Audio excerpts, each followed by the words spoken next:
they did this budget deal a while back. You remember the whole debt ceiling nonsense. Oh my God, what are we going to do? Okay, so at the end, they finally did this deal with that involved this thing called sequestration, where they said, if we can't get a deal, we're going to have to take half of it out of the poor and the middle class and half of it out of the defense budget.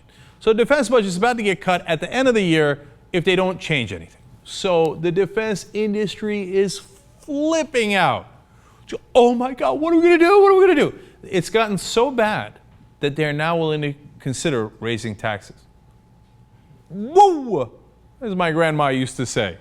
So now look, a lot of these guys are rich, so they don't want their taxes raised. But on the other hand, hey, taxes get taken from everybody.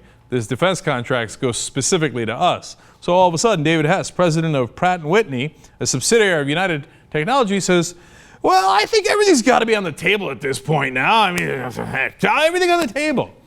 In other words, the Republicans who we have now instructed that they should be willing to consider tax increases if the alternative is cutting our contracts. So now the Republicans are stuck. They're like, I don't know. I got to give the defense contractors what they want. They already purchased me. On the other hand, I got to give the rich what they want. Oh, God, golly gee, what is a Republican to do?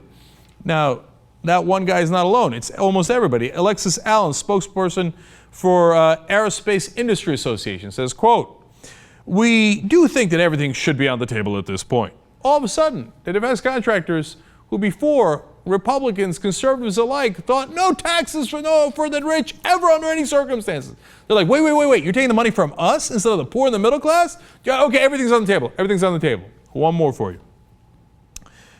VP Communications for Simon Brody for another defense contractor group. Considering whether to increase revenues or make funding cuts will require careful consideration by legislators, but examining all alternatives is certainly preferable to letting sweeping automatic cuts take effect. And there's hearing after hearing now. Senator Lindsey Graham is talking about, we can't do this. We can't cut the defense contractors. Did they have these hearings when they were cutting the money for the poor and the middle class? Yeah, they're like, tax cuts for the rich off the table. Hurry up, take it from the poor and the middle class. Take it from the middle class. Come on, we rob them all the time. Wait, you're taking it from the defense contractors? Oh, wait a minute. Hold on, dog. Hold on. Be cool. Everything's back on the table. That's how it works.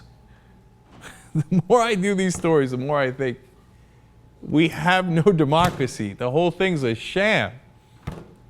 You think they're going to let the defense contractors, pay the bill?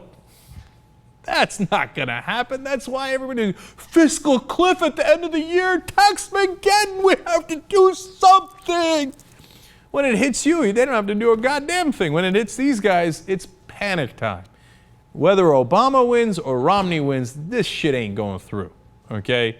Those cuts for the defense industry ain't going to happen. Some cuts might happen as part of a bigger deal, but in return, they're going to want a pound of flesh from you.